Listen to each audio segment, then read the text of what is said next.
మీరందరూ కూడా ఒక విశిష్ట అతిథిని అంటే ఎవరిని ఎమ్మెల్యేగానే ఉన్న మన ఇంటికి పిలిచాం అనుకోండి, ఏం చేస్తాము? స్టార్టింగ్లో పాలు పడుకోవడం నీళ్ళు ఇస్తాం. ఇచ్చామమ్మా, ఇచ్చిన తర్వాత లోపల తీసుకెళ్ళి కుర్చీ వేస్తాం.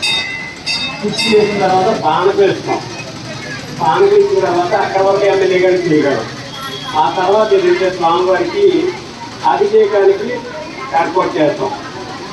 అభిషేకం చేసిన తర్వాత శుభ్రంగా సూర్య స్నానం చేస్తాం.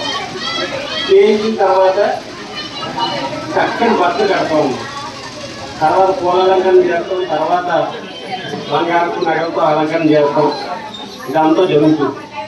ఆ తర్వాత ప్రసాదం పెట్టి మళ్ళీ కొన్ని నీళ్ళు ఇచ్చి ఉదకం చేసి ఇచ్చిన తర్వాత స్వామివారికి తాంబూలు ఇస్తాం. లాస్ట్ ప్రసాదం పెట్టిన తర్వాత తాంబూలు ఇచ్చిన తర్వాత ఆరు ఇస్తాం.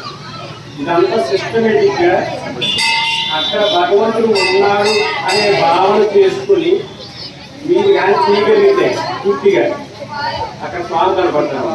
స్వామి కానీ అమ్మవారు కానీ మీ దేవతని ఇష్టమైన దేవత, కృష్ణుడు కావచ్చు, రాముడు కావచ్చు, అమ్మవారు కావచ్చు, ఎవరైనప్పటికీ పూర్ణంగా ఆ విధంగా చేయగలిగినప్పుడు ఆ దేవత దర్శనం జరుగుతుందమ్మా.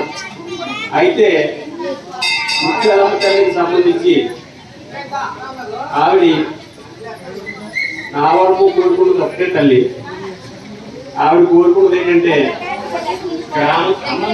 గ్రామంలో అందరూ సుఖంగా ఉండాలని, దానికి చిన్న చిన్న మార్పులు చేస్తే ఈ అమ్మవారి గుడి మరింత వైభవోపేతంగా మారుతుందని దానికి ఒక నిర్ణయం తీసుకున్నాము అమ్మవారి అనుగ్రహంతో.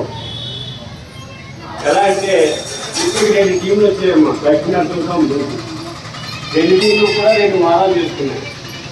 ఇంకెన్ని టీంలు ఉన్నాయమ్మా? ఇప్పుడు రెడీగా ఇంకో 2 టీంలు రెడీగా ఉన్నాయమ్మా. వాళ్ళకి వచ్చి నెలలో ఇస్తాం సేవకుడికి. వాళ్ళు వచ్చి అక్కడ సేవ చేసుకున్న తర్వాత సేవ ఎలా చేయాలి అనేది ఇప్పుడు మీ వాళ్ళు ఆల్రెడీ 2 టీంలు చేసుకుని ఉన్నారు. వాళ్ళందరికీ కూడా స్వామి దర్శనం అయింది. ఇక్కడ కూడా అమ్మవారి దర్శనం అవుతుందమ్మా. అమ్మవారు కూడా మీతో మాట్లాడతారు భవిష్యత్తులో.